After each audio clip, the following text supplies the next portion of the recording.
अनंत विस्तार की आवेशित पतली अचालक सीट के कारण वैद्युत क्षेत्र की तीव्रता। तो इसको हम इस वीडियो में कवर करेंगे और बहुत अच्छे से एक्सप्लेन करूंगा, अच्छे से आप लोग समझ लेना, ठीक है। और बाकी जो पिछले वीडियोस हैं, अगर आपने नहीं देखे तो लिंक दे रखा है मैंने डिस्क्रिप्शन में, वहां से जाके आप देख सकते हैं, ठीक है। अच्छे से समझ लेना। तो डेरिवेशन को स्टार्ट करने से पहले डायग्राम बना लेते हैं, डायग्राम को समझ लेते हैं, रटना नहीं है आपको, ठीक है। डायग्राम मैंने आपको पहले ही बनाना सिखाया था, थोड़ा जल्दी करूंगा मैं, ठीक है। तो हमें क्या चाहिए, एक अचालक सीट चाहिए, लेकिन वो कैसी होनी चाहिए, आवेशित होनी चाहिए। तो यहाँ पर हमने एक अचालक सीट ले ली, ये, ठीक है। लेकिन ये क्या है, पॉजिटिवली चार्ज है, पॉजिटिवली चार्ज है, ठीक है। मान लो ये इसका ए सरफेस है, ये क्या है इसका बी सरफेस है। बात समझ में आ गई, ठीक है। अब यहाँ पर जो इलेक्ट्रिक फील्ड है, मान लो इस डायरेक्शन में चल रहा है E1 इलेक्ट्रिक फील्ड, ठीक है। इसमें आपको डायग्राम ऐसे ही बनाना पड़ेगा, ठीक है। पहले वाला मेजर मत करना, उसमें इलेक्ट्रिक फील्ड कुछ और तरीके से था, ठीक है। इसमें इलेक्ट्रिक फील्ड और तरीके से चलेगा, इसमें दो इलेक्ट्रिक फील्ड चलेंगे, क्योंकि यहाँ पर क्या है, एक अचालक सीट रखी हुई है, ठीक है। इसके कारण क्या होंगे, दो इलेक्ट्रिक फील्ड चलेंगे, एक इस साइड में और एक इस डायरेक्शन में, ठीक है। तो ध्यान रखने वाली बात ये है। तो इलेक्ट्रिक फील्ड कितना है, यहाँ पर E1 है, जिसके कारण इसका अगर एरिया वेक्टर निकालेंगे, एरिया वेक्टर मैंने आपको निकालना सिखाया था, ठीक है। मान लो ये सरफेस जो है वो S1 सरफेस है, तो इसका जो एरिया वेक्टर होगा वो कितना होगा, वेक्टर ds1, ठीक है। ये इसका एरिया वेक्टर हो गया।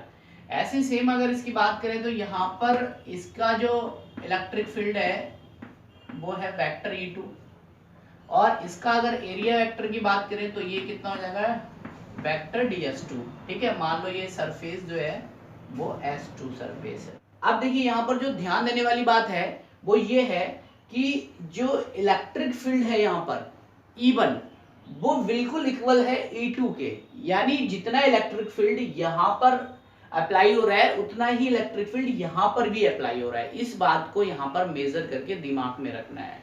अब देखो इसे करना कैसे है, माना अचालक आवेशित सीट का क्षेत्रफल कैपिटल ए है। मैंने यहां पर जो क्षेत्र का, ये पूरी सीट का जो क्षेत्रफल मान लिया वो कितना मान लिया, कैपिटल ए है, ठीक है। तथा प्रति एकांक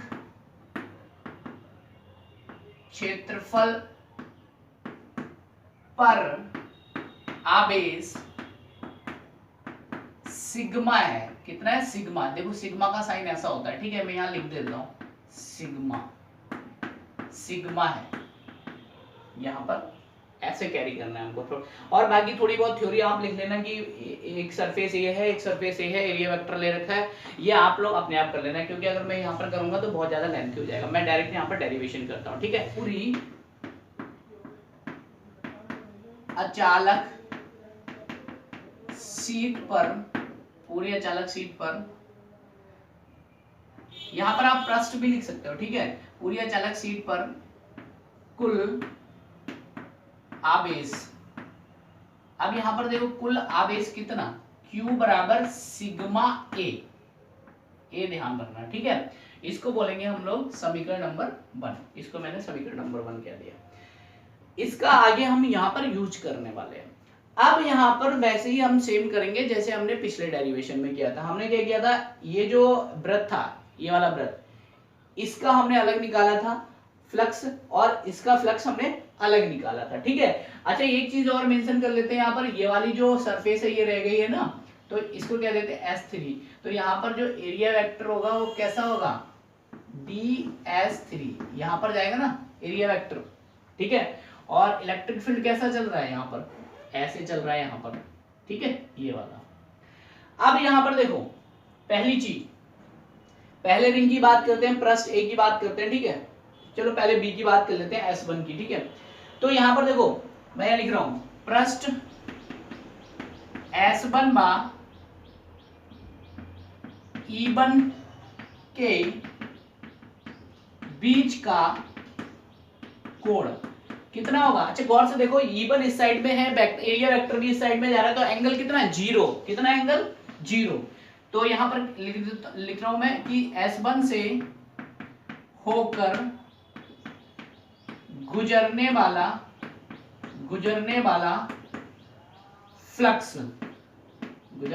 फ्लक्स कितना? φ1 बराबर कितना? E1 into ds1 cos theta.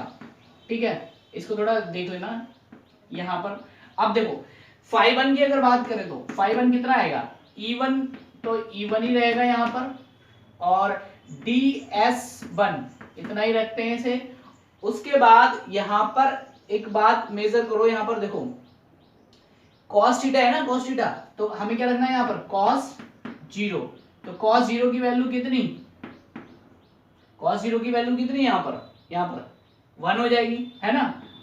अब गौर से देखो, ये जो एरिया है इसका, ये वाला जो वृत्त है ना, वृत्त, इसका एरिया मान लो यहां पर A है, कैपिटल A है, इसका एरिया जो पूरा कैपिटल है तो A है, तो इसके बराबर भी एरिया इसका भी होगा ना, कैपिटल A। ध्यान से देखो, दोनों के एरिया जो होंगे वो बराबर होंगे। तो यहां पर मैं इस जो ds1 लिखा है हमने, ठीक है, ये जो ds1 लिखा है हमने, अगर इसके एरिया की हम लोग बात करें यहां पर, तो कितना एरिया हो जाएगा यहां पर? A इंटू 1, तो ये कितना बन गया? EA। ठीक है, अब EA कैसे बना देखो जरा ध्यान से, चूंकि E1 is equals to E2, ठीक है, और इक्वल्स टू E। मैंने क्या किया, E1 हमने देखो यहां पर ध्यान से देखो, E1 और E2 क्या है? एक दूसरे के बराबर है। मैंने आपको पहले ही बता दिया था वीडियो शुरू होने से पहले कि E1 जो है इस डायरेक्शन में जा रहा है और E2 क्या है? इस डायरेक्शन में जा रहा है, और दोनों के परिमाण क्या है? बराबर हैं। तो हमने क्या किया, उसको E से मेंशन कर दे रहे हैं हम। E1 को भी E से मेंशन करेंगे और E2 को भी E से मेंशन करेंगे, ठीक है, इसलिए मैंने यहाँ पर E लिख दिया। और A देखो यहाँ पर इसका क्षेत्रफल जो है उसे हमने यहाँ पर लिखा है A में, ठीक है। अब यहाँ पर अगले पृष्ठ की बात करते हैं, इस वाले पृष्ठ की, ठीक है। तो यहाँ पर देखो क्या होगा, S2 बार E2 के बीच का कोण कितना? फिर से 0 होगा, जरा ध्यान से देखो इस साइड में, ठीक है। तो फिर से 0 होगा, तो अब फ्लक्स कितना हो जाएगा? फ्लक्स कितना? φ2 बराबर सेम रहेगा, लेकिन इलेक्ट्रिक फील्ड E2 लगाएंगे, ds2 लगाएंगे और cos थीटा लगाएंगे, ठीक है। तो cos थीटा की वैल्यू कितनी? इसको तो E मेजर कर देता हूँ E2 की जगह पे, ठीक है। और ds2 इसका भी जो एरिया होगा इसके बराबर होगा ना, सेम, दोनों का एरिया जो होगा वो कैसा होगा? बराबर होगा, ठीक है। तो यहाँ पर एरिया को मैं मेंशन कर रहा हूँ E2 को चाहे लिखो आप चाहे E लिखो, ठीक है। तो इसका एरिया A है, बात समझ में आ गई हमारी, ठीक है, और cos 0 है, ठीक है। तो अब अगर हम इसे आगे सॉल्व करेंगे तो सेम यही क्वांटिटी आएगी जो हमें φ1 में मिली थी, ठीक है। तो अब देखिए φ2 बराबर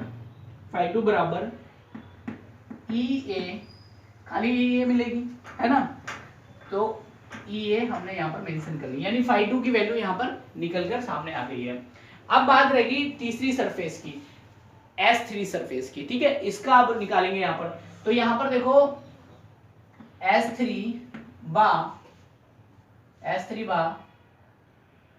एक चीज यहाँ पर देखते हैं, देखो एरिया वेक्टर इसका ऊपर जा रहा है, इलेक्ट्रिक फील्ड यहाँ पर जा रहा है ना, एरिया वेक्टर इधर जा रहा है, तो ds3,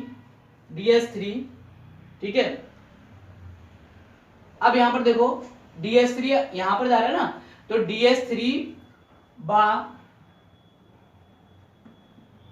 इलेक्ट्रिक फील्ड के बीच का कोण, ठीक है, कितना 90 डिग्री। बात समझ आ गई, ठीक है। यहां कितना आया 90 डिग्री। अच्छा यहां पर एक चीज देखो, यहां पर जो मैंने एक बात लिखी ना, पृष्ठ S1 और E1 के बीच का कोण हमने कितना निकाला 0, ठीक है। यहां पर एक चीज और मेंशन कर लेना, खाली यहां पर एरिया वेक्टर लिख लेना, ठीक है। ये ध्यान नहीं रहा लिखने का इसलिए रह गया, यहां पे D लगा लेना, ठीक है। क्योंकि जो एंगल होता है, एंगल जो होता है वो सिर्फ और सिर्फ क्या होता है, इलेक्ट्रिक फील्ड और जो आपका एरिया वेक्टर होता है उनके बीच का होता है, ठीक है। तो यहाँ पर डी लगाना मैं भूल गया, तो यहाँ पे लिख लेना आप देखो यहाँ पर हमने एरिया वेक्टर निकाल लिया, ds3 बार ई के बीच का कोण कितना 90 डिग्री। अब फ्लक्स निकाल लेते हैं S3 से, तो फ्लक्स कितना, flux phi3 is equal to E ds3 cos theta. तो ई ds3 ऐसे ही रखो और cos 90 लगाओ, cos 90 की वैल्यू हो गई 0, तो सारा का सारा जो फ्लक्स था वो भी कितना हो गया 0। तो यानी हमें phi1 की वैल्यू मिल गई कितनी EA, और phi2 की भी वैल्यू मिल गई कितनी EA, और phi3 की वैल्यू मिल गई 0। अब हम क्या करेंगे, कुल फ्लक्स निकालेंगे, ठीक है। अगर बात करें कुल फ्लक्स की, कुल flux phi E is equal to phi1 plus phi2 plus phi3। तो phi1 की वैल्यू कितनी EA प्लस EA प्लस 0, ठीक है। तो हमने क्या किया, इन तीनों को जोड़ दिया आपस में, तो इनको जोड़ेंगे तो कितना बनेगा 2EA, केवल इतना ही बनेगा, है ना। तो यानी phi E की वैल्यू जो मिली हमें वो कितनी मिली 2EA। जो हमारा यहाँ पर वैद्युत फ्लक्स इस जो अचालक सीट है इससे निकल रहा है वो कितना निकल रहा है, कुल वैद्युत फ्लक्स 2EA निकल रहा है, ठीक है। अब बात कर लेते हैं हम, क्या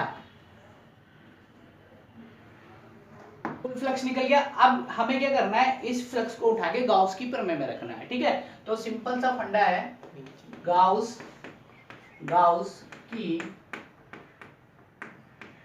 प्रमेय से। अब गाउस की प्रमेय क्या होती है, phi E equals to 1 upon epsilon naught into Q। अब यहां पर एक चीज देखो, phi E की वैल्यू कितनी आई 2EA